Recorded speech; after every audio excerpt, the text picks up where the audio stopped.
Last time. This is it. Never again. Rafe Kincaid pulled his chestnut thoroughbred to a halt in full darkness, still a short distance away from the entrance of the cavern. He rubbed the ugly, jagged scar that ran from the corner of his eye to his hairline, just above his ear.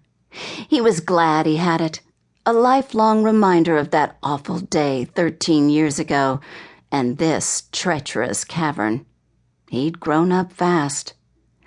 A breeze coming down across the mountains cooled the air and made the tree branches bob and dance. Like most summer nights in the Colorado Rockies, a fire would feel good. Rafe smelled grass. Over the crest of this rugged, heavily wooded mountain, his cattle dozed in the moonlight, spread out over a lush meadow. But tonight, he wasn't looking for cattle. Instead, he was looking to make his peace.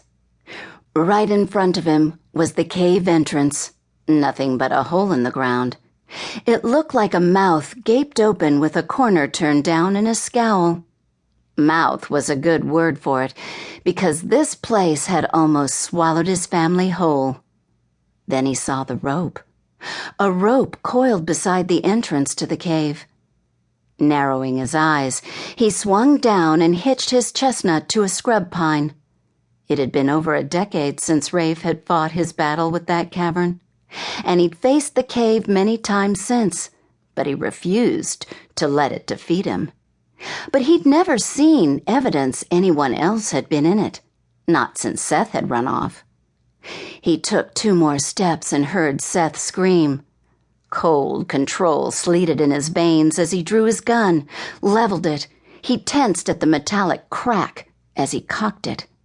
There was nothing to aim at. Seth hadn't screamed. Seth wasn't down there. Another scream split the air.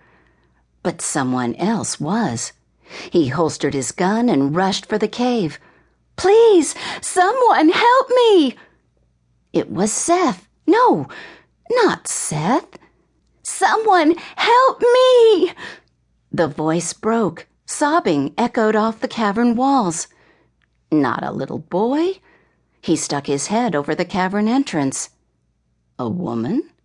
Rafe spoke aloud, trying to believe his own ears. The words echoed into the depths.